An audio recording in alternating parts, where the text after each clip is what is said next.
Hi guys, so magandang umaga. Magandang gabi sa atin dyan sa Pinas at magandang umaga dito sa amin sa Canada. It's Monday. So it's March 3. Ang bilis talaga ng panahon. At natapos na namin yung isang trabaho doon. At ngayon mag-uumpisa kami ngayon dito sa may isa sa malaking bahay. So ito, yung may-ari nito is Pilipino din. Worth ng bahay is sabi niya nasa close to 560. So that was close, more than a $500,000. So guys, papakita ko sa inyo yung $500,000 na bahay dito sa Canada, kung ano yung itsura. At mayroon kaming i-repair. Actually second owner na sila. So i-repair lang namin yung mga kung ano yung mga na-damage at saka yung kung ano yung mga dapat na gawin doon. Tapos pwede na sila maka-move in. So magmo-move in sila in the middle of March. So kailangan ma-finish namin siya. Okay? So papakita ko sa inyo guys. At i-tour ko kayo kung ano itsura ng $500,000 dito sa Saskatchewan. Okay?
Okay guys, so ito yung bahay na gagawin namin ngayon.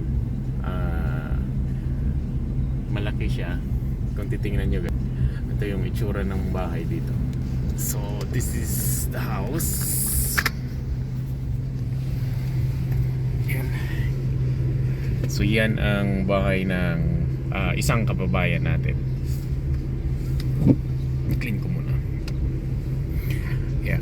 So yan ang worth na nasa kalahating milyon na bahay dito sa Saskatchewan. Okay, so pasukin natin at alamin natin kung ano yung mga kailangan na gawin dito. Okay?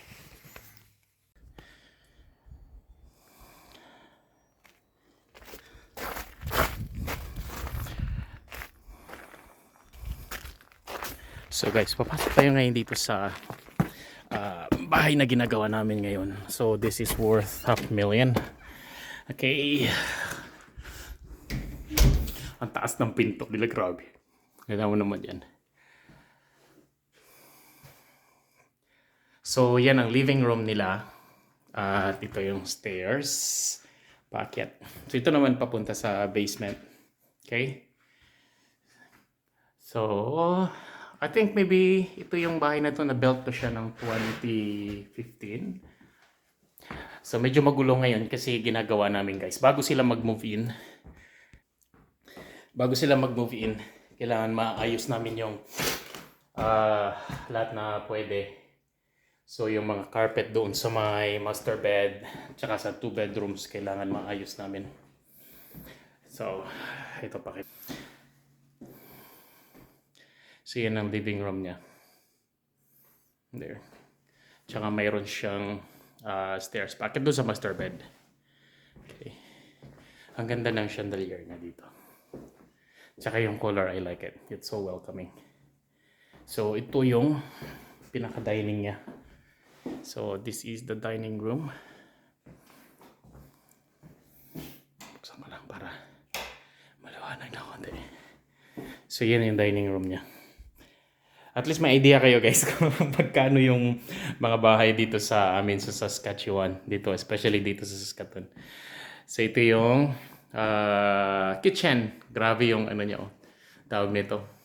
Cabinet niya. Paano kayo maaabot niyan? Lalo na pag Asian ka lang. Ang dami cabinet. Tiyan mo naman yan. The backsplash, medyo okay naman siya. Medyo outdated ng konti. But it's fine. Right? So ito yung cabinet niya. Yun. So dito sa Canada guys, so lagi talaga yan may dishwasher talaga yan. Ito, medyo sira na siya na. Siguro maganda palitan din yan. Yeah, so yung flooring niya, tiles din yan. Oh, lupit ng stove niya. Itong stove niya naka-built-in sa ilalim ng cabinet. Lupit ah. Ano yan? Yung cooktop. So mayroon siyang pantry. So ito yung pantry niya. There. Oh, dalawa yung oven. So, 1, 2. Oh, microwave yung isa sa taas. So, oven yung baba. Okay. So, at least may idea kayo guys kung magkano yung itsura ng mga bahay dito sa... Hindi ko maintindihan kasi dito sa amin, ang bahay dito is ang mamahal actually. Tapos, hindi ko maintindihan kasi nga weather namin dito hindi naman ganun kaganda. Alam mo, the price ng bahay na to is nasa 540, mga ganyan, 540. So it's more than $1 million already. Di ba? Tapos, ang window niya is maganda. So ito. Yung neighbor niya guys, kung gaano ka lalaki yung mga neighbor dito. Tingnan mo, lulupit na mga bahay dito. Sipin mo yan guys. Oh, sipin niya yung mga bahay dito. Ang lalaki, di ba? Pero tingnan mo naman yung situation dito sa amin.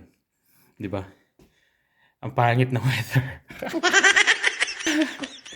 Okay. So, punta tayo ngayon sa mga rooms namin. Naka-carpet to. Tinanggal na namin to. So, papalitan namin ng carpet. So, ito yung one of the bedroom. Yeah. So, itatouch up din namin mga walls para maibalik sa dati. Ang pangit ng itsura. Sorry kasi hindi ko na-picture na ako na video kanina. So ito gagawin naming panibagong flooring. So, punta tayo dito sa may washroom. So, ito yung washroom niya. First washroom, ito yung pinaka-common washroom dito. Okay. Full bath. Medyo madilim.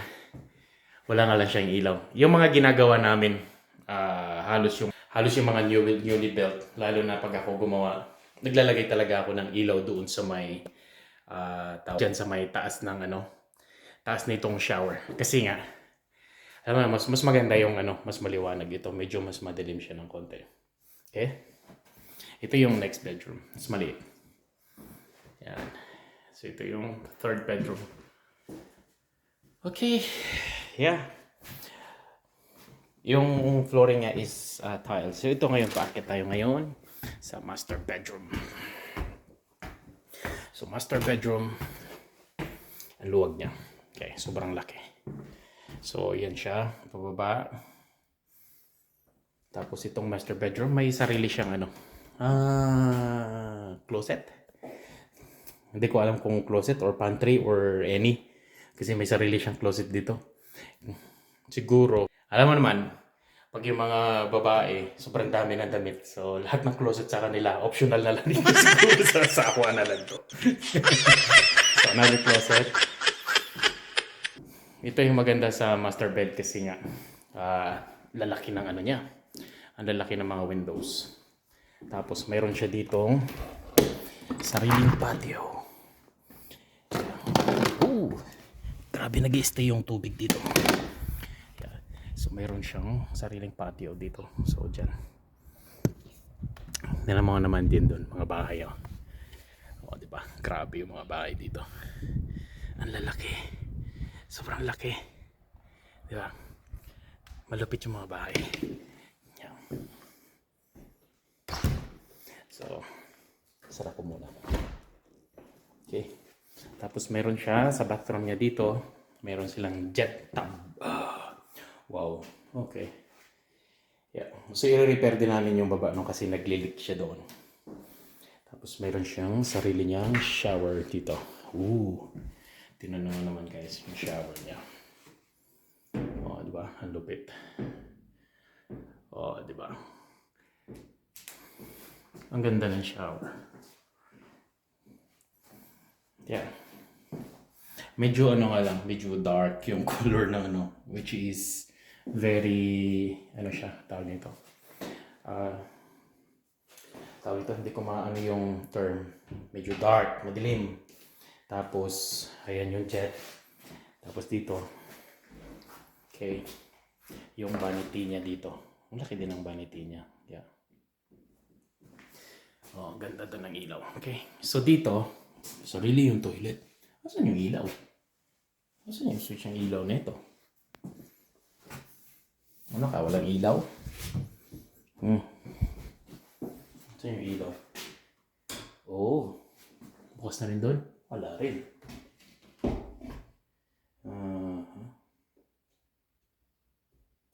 Ano ba ito? I-on.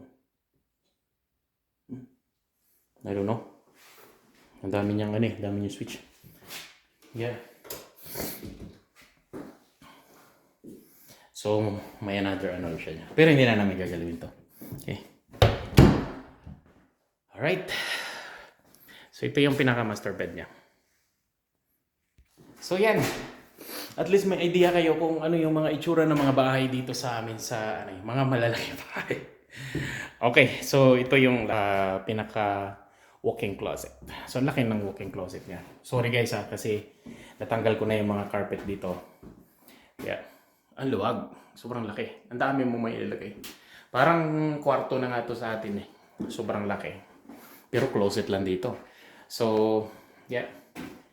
Sobrang laki. Ang dami niyang shelves. Oh, tingnan mo nga naman yan. Ang dami niyong may ilagay ng mga LV at saka mga Crocs. I don't know. Ano mga klaseng mga brand na niyo dyan. Yeah. Ang laki. Sobrang laki sa master bed niya. Medyo magulo nga lang kasi nga nagre-reno kami dito. Kasi mag-move in sila sa yeah. So, yeah. Sana matapos namin bago sila maka-move in dito. So, maganda yung bahay. Ang taas ng ceiling niya. So, tingnan niyo yan. i-continue ko na yung aking trabaho at i-update ko na lang kayo. Kung bago ka lang sa aking channel at nagugustuhan mo yung mga ganitong klaseng mga video na ginagawa ko at ikaw, umpisa ko lang, please support me on my channel. So, Carlo Carpentero. So, minsan nagpo-post ako ng mga ganito, yung mga ginagawa namin. At sometimes, nagpo-post din ako yung kung ano yung ginagawa namin sa araw-araw. Lalo na kung ano yung buhay namin dito sa Canada. At please follow me. At tawag nito, please subscribe kung gusto niyo lang. Wala naman sa pilitan. At i-support naman ako sa aking channel. Okay? So, please like, subscribe, at saka press mo yung bell button dyan para ma-update ko kayo sa mga upcoming na mga videos ko. Okay? So, yung isa doon na nagawa naming basement, that was finished already. So, na-turnover na naman sa may-ari. At ibabalik na namin, babalik kami siguro doon sa susunod kasi gusto niyang magpakabit ng another doon sa may main floor nila. So, babalik kami siguro doon this week para may ikabit kasi nga gusto nilang ipa-house bless sa incoming 20th of March. So, yeah. Kailangan magawa din namin pati yung cabinet na nire-request niya, yung additional. Okay? So, guys, kung gusto mo malaman kung magkano yung budget namin doon, gagawa ko ng vlog at i-calculate ko lahat kung magkano yung nagastos namin lahat doon sa basement at saka magkano yung kinita.